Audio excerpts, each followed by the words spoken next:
Hello everyone, this is CS Rashmi Jain from Perfect Classes. I hope you all are fine and you are getting this chapter.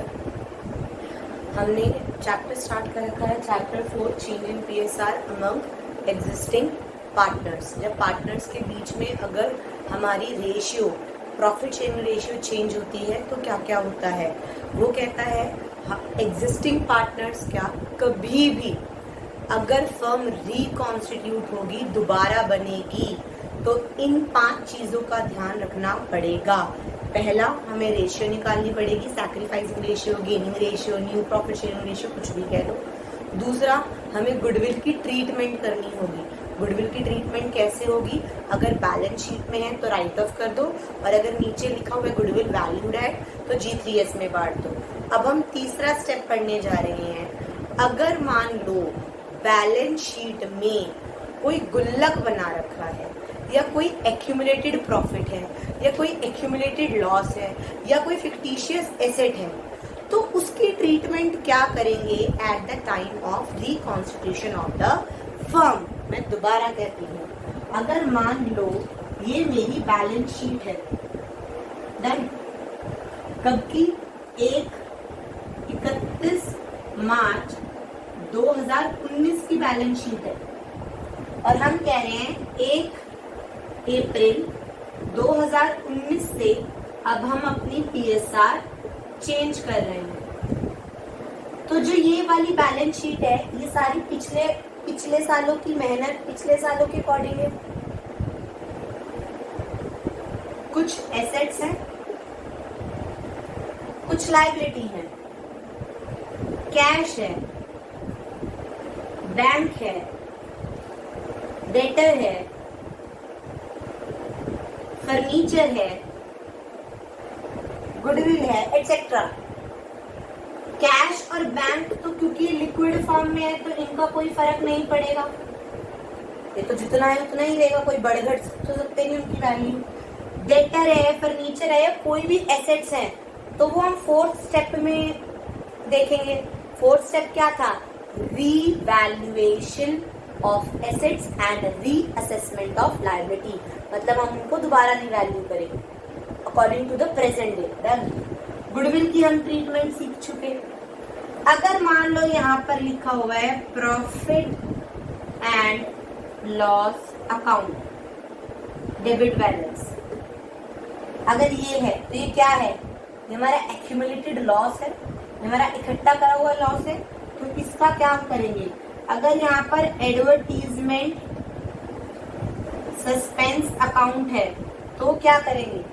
अगर कोई deferred revenue expenditure advertisement suspense account है, कोई fictitious asset है तो उसकी treatment क्या करेंगे? अगर यहाँ पे कोई रिजर्व रखा है, कोई रिजर्व है, गुल्लक है, ये गुल्लक किसने बनाया? ये गुल्लक A, B और C ने तब बनाया जब इनकी रेशियो 2:1:3 थी. तो उन्होंने इस रेशियो में सैक्रिफाइस करके गुल्लक बनाया ना. अब इनकी रेशियो मान लो चेंज हो रही है 1:1 तो ये कहेंगे भाई ये गुल्लक फोड़ दो, गुल्लक फोड़ दो और हमें पैसे दे दो क्योंकि हमारी ये पहले इसके अकॉर्डिंग मेहनत है, इसके अकॉर्डिंग जो है ना वो देखा जाएगा. समझ आया? तो वो कह रहा है यहाँ पर मान लो कोई वर्कमैन कंपनसेशन रिजर्व है, वो कह रहा है हमें ट्रीटमेंट सीखनी है कोई भी रिजर्व्स की या कोई भी एक्यूमुलेटेड प्रॉफिट एंड लॉस की at the time of reconstitution of the firm.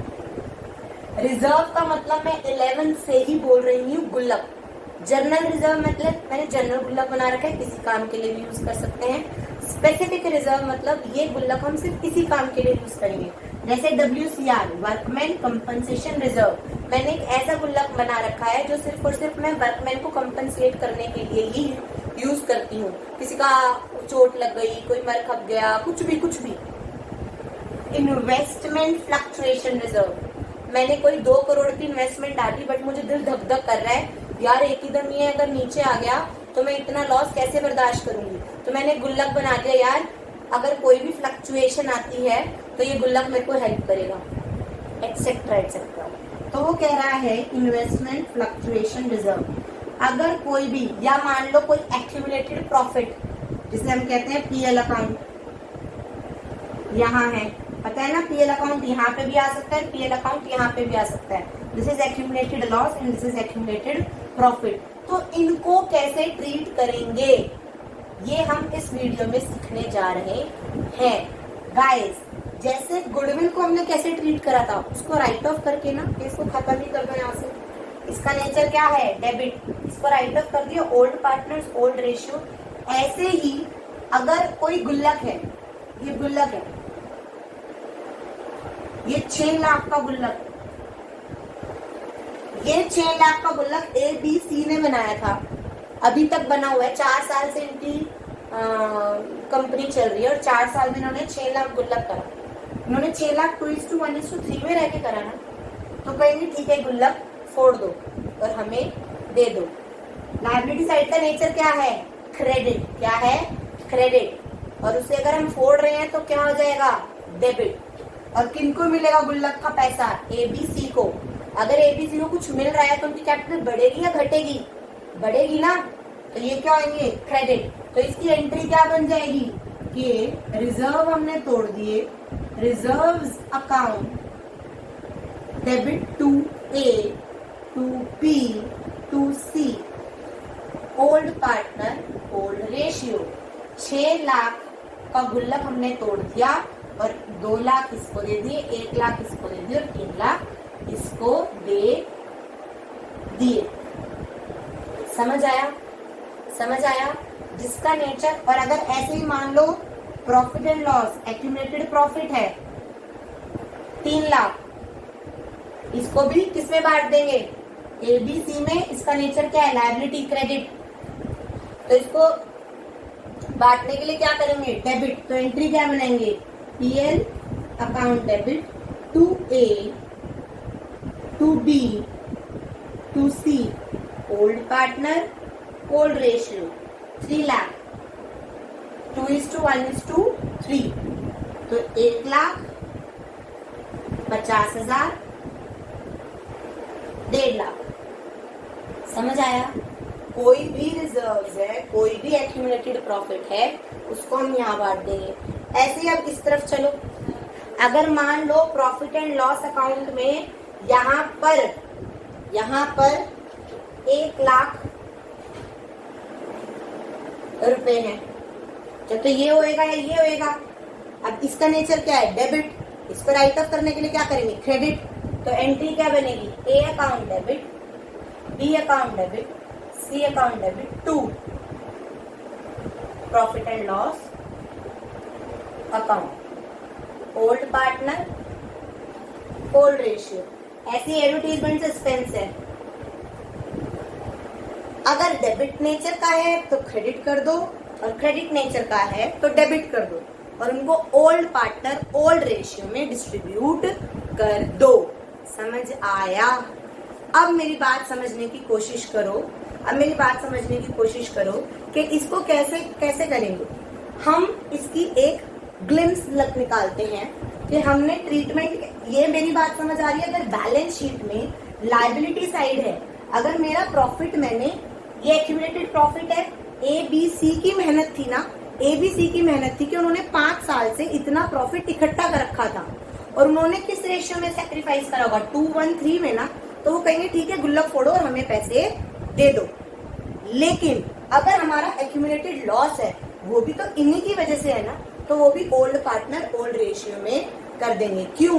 क्योंकि अब से 1 अप्रैल 2019 से इनकी रेशियो नहीं रहेगी, इनकी रेशियो रहेगी 1:1:1। तो कहेंगे पुराना वाला मैटर पुराने के अकॉर्डिंग, पुराने रेशियो के अकॉर्डिंग खत्म कर दो, नए रेशियो के अकॉर्डिंग हमें नहीं चाहिए। Is I am clear? पक्का? इसकी एंट्री अगर तुम लिखोगे, पहले नोट डाउन करो, अगर इसकी एंट्री लिखोगे तो क्या लिखोगे? मेरी बात देखो, ये मैंने सारे वो वाली चीजें लिखी हैं जो बैलेंस शीट के लायबिलिटी साइड आएंगी। अगर बैलेंस शीट के लायबिलिटी साइड कोई गुल्लक बना हुआ है, चाहे वो जनरल गुल्लक हो या वो स्पेसिफिक गुल्लक हो, स्पेसिफिक मतलब हमने रीजन बता दिया कि ये गुल्लक हम तभी फोड़ेंगे जब हमें इस टाइप का काम आएगा। Workman compensation reserve, investment fluctuation reserve, contingency reserve, these are specific गुल्लक। और जनरल रिजर्व एक हमने ऐसे गुल्लक बना लिया, जब भी हमारे ऊपर कोई आपत्ति आएगी बिजनेस के ऊपर तो हम वो गुल्लक फोड़ के यूज कर लेंगे। ये सारी चीजें लायबिलिटी साइड आती है। लायबिलिटी का नेचर क्रेडिट होता है, तो उसको ट्रांसफर करने के लिए हम डेबिट करेंगे। कोई भी अमाउंट आ गया, reserve account debit to A to B to C, old partner और रेशियो। और अगर मान लो एसेट साइड कोई हमारा एक्यूमुलेटेड लॉस है तो टू पीएल अकाउंट या to deferred revenue expenditure account या टू एडवर्टीजमेंट अकाउंट। मेरी बात समझ आ रही है? ये हम ट्रीट क्या करेंगे, क्योंकि ये बैलेंस शीट में तब टाइम है जब हम अपनी रेशियो चेंज कर रहे हैं, तो इसीलिए इसका हकदार भी कौन है, ओल्ड पार्टनर्स, ओल्ड रेशियो, क्योंकि इन्होंने अपने पीछे के सारे जो काम किए थे उनके अकॉर्डिंग है। Is I am clear? अब मेरी बात समझो, इसमें ना कुछ भी टिपिकल या ट्रिकी नहीं है, बट एक टॉपिक ऐसा है that is workman compensation reserve and investment fluctuation reserve. इसमें थोड़ा सा चेंज आता है। अगर मेरा गुल्लक जनरल रिजर्व है तो जनरल रिजर्व है, फोड़ूंगी और काट लूंगी। बट अब मान लो मैंने रिजर्व बना रखा है वर्कमैन के लिए कि अगर मेरे कोई भी वर्कर को कोई चोट लग गई, कोई मिस हैपनिंग हो गई, तो मैंने ना 1 लाख का गुल्लक बना रखा है। एक तो ये इन्फॉर्मेशन हो गई, ठीक है, बैलेंस शीट में 1 लाख का गुल्लक बना रखा है। और मैंने ना नीचे भी बता रखा है कि एस्टिमेट किया जा रहा है कि वर्कर्स जो हैं वो 60,000 का कंपनसेशन मांग सकते हैं। तो मेरी लायबिलिटी हो गई ना। तो जिस तारीख को मैं और मेरा पार्टनर ये डिसाइड कर रहे हैं कि यार हम तो चेंज इन पीएसआर कर रहे हैं या हम किसी को एडमिट कर रहे हैं, तो हम ये वाली बात भी तो कंसिडर करेंगे। अभी तो हमने 1 लाख का गुल्लक है फोड़ के बांट दिया, बाद में वो 60,000 की लायबिलिटी कौन पूर्ति करेगा? तो बहुत सारे केसेस हैं। तो हम क्या करेंगे, यार ऐसा करो 60,000 उठा के नई बैलेंस शीट में दिखा दो, बाकी का 40,000 बांट लो। ऐसे ही करेंगे ना। ऐसे ही बहुत सारे केसेस हैं जिनमें हम ये सीखेंगे कि अगर गुल्लक स्पेसिफिक गुल्लक वर्कमैन कंपनसेशन रिजर्व ही इंक्लूड कर रही हूँ इस वाले वीडियो में, फिर इन्वेस्टमेंट फ्लक्चुएशन रिजर्व में नेक्स्ट वीडियो में इंक्लूड करूंगी। तो वर्कमैन कंपनसेशन रिजर्व के क्या क्या केस हो सकते हैं वो अब हम सीखने जाएंगे कि क्या क्या पॉसिबिलिटी है और हम उस पॉसिबिलिटी में क्या ट्रीटमेंट करेंगे। डन? नोट डाउन करो fast, then we will proceed workman compensation reserve. अब मेरी बात सुनो, मैंने बैलेंस शीट में बता दिया कि वर्कमैन कंपनसेशन रिजर्व मैंने गुल्लक 90,000 का बना रखा है। मतलब मेरे पास प्रोविजन है, अगर कोई वर्कमैन आता है और कंपनसेशन मांगता है तो मुझे टेंशन करने की कोई बात नहीं है, मेरे पास 90,000 गुल्लक में है। अब मैंने और मेरे पार्टनर ने डिसाइड करा अब से तो हम नई रेशियो में जा रहे हैं, तो भाई पुराने का हिसाब किताब करते हैं। अगर क्वेश्चन में सिर्फ ये दिया हुआ है, इसके अलावा कोई इंफॉर्मेशन नहीं दी हुई, means if there is no information is given except this, then या अगर लिखा हुआ है क्वेश्चन में कि there is no claim from the side of the worker, मतलब वर्कर कुछ मांग ही नहीं रहे हैं, दोनों केस में सारा गुल्लक किसका है? ओल्ड पार्टनर्स का ना, ओल्ड पार्टनर्स का ना। सारा गुल्लक किसका है? ओल्ड पार्टनर्स का। मान लो हमारे ओल्ड पार्टनर्स हैं पार्टनर ए बी सी, जो कि 432 में क्या कर रहे हैं? ओल्ड पार्टनर क्या है? ए रेशियो, बी रेशियो, सी 4:3:2, इनका ये ओल्ड रेशियो है, ठीक है। तो क्योंकि ये पूरा 90,000 किसने बनाया था? एबीसी ने, तो इनकी मेहनत का पैसा है, तो ये क्या करेंगे? ये गुल्लक फोड़ेंगे और अपना अपना हिस्सा ओल्ड पार्टनर ओल्ड रेशियो में ले जाएगा। क्योंकि ये लायबिलिटी है, इसका नेचर क्रेडिट है, तो एंट्री क्या होगी? दोनों केस में, कौन से केस में? अगर कोई इन्फॉर्मेशन नहीं दी या ये दे रखी है कि वर्कर कोई क्लेम नहीं मांग रहे, तो ये पूरा 90 का 90,000 एबीसी में बट जाएगा। तो एंट्री क्या आएगी? Workman compensation reserve account debit to A to B to C, 90,000 का गुल्लक फोड़ा, ओल्ड पार्टनर ओल्ड रेशियो में बांट दिया, 40,000 ए ले गया, 30,000 बी ले गया और 20,000 सी ले गया। डन। अब ये तो हो गया एक केस, मतलब दो केस। अब मान लो 90,000 तो हमने गुल्लक बना रखा है, बट वर्कमैन कंपनसेशन कहा जा रहा है कि 45,000 होगा। तो क्या मैं पूरा 90,000 का गुल्लक फोड़ के पूरा 90,000 डिस्ट्रीब्यूट कर जाऊं? नहीं ना। ये वर्कमैन कंपनसेशन जो मेरी लायबिलिटी है 45,000 की, ये तो मेरी एज इट इज रही। ये तो मुझे अब नई बैलेंस शीट बनाऊंगी, न्यू प्रॉफिट शीट, तब भी मुझे 45,000 बनाने पड़ेंगे। तो इसमें हम क्या करेंगे, इसमें हम वर्कमैन कंपनसेशन क्लेम अकाउंट को 45 वर्कमैन कंपनसेशन रिजर्व तोड़ेंगे 90,000 का, बट इस 90,000 में से हम to workman compensation claim account में हम अपनी लायबिलिटी क्रिएट कर दी ना क्रेडिट साइड। हम workman compensation claim account 45,000 maintain करेंगे और बाकी का 45,000 बचा वो ABC में बांट देंगे। कितना बटेगा? 20, 15, 10। 20,000, 15,000, 10,000। डन। समझ आया? अब मेरा वर्कमैन कंपनसेशन रिजर्व भी 90,000 था और वर्कर मांग भी 90,000 रहे हैं। क्या कुछ ABC को मिलेगा? नहीं। वर्कमैन कंपनसेशन रिजर्व टूटेगा 90,000 का और to workman compensation claim account में पूरा 90,000 चला जाएगा। ABC को कुछ भी नहीं मिलेगा। यहाँ तक समझ आया? अब कहानी में ट्विस्ट है। मैंने गुल्लक कितने का बना रखा था? 90,000 का, बट मेरा क्लेम कितने का आ रहा है? 99,000 का। कितने का आ रहा है? 99,000 का। मतलब जब मैंने गुल्लक फोड़ा, workman compensation reserve account debit 90,000 to workman compensation claim account आया 99,000। 9,000 का मुझे क्या हुआ? लॉस। वो रीवैल्यूएशन में चला जाएगा। जो हमारा फोर्थ स्टेप है ना, रीवैल्यूएशन अकाउंट, तो वो रीवैल्यूएशन अकाउंट में 9,000 पे चला जाएगा। ये हमारा लॉस बुक हो गया 9,000 का। क्या बुक हो गया? लॉस। और ये लॉस कौन बियर करेगा?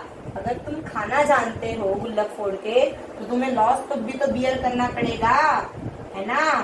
तो फर्स्ट एंट्री ये हो जाएगी और second entry A account debit, B account debit, C account debit to revaluation account. Revaluation का जो 9,000 का लॉस है वो किसको करना पड़ेगा? ABC को। A को 4,000, बियर इसको 3,000 और इसको 2,000। क्या तुम्हें समझ आया? अब मेरी बात सुनो। ये पूरा पता है कौन सा क्वेश्चन करवाया मैंने? इलस 7। कौन सा करवाया है?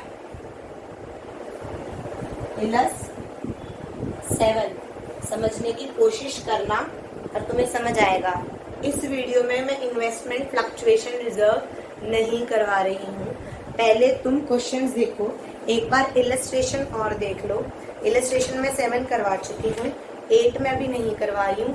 9th इलस्ट्रेशन देखो। 9th में वो क्या कह रहा है?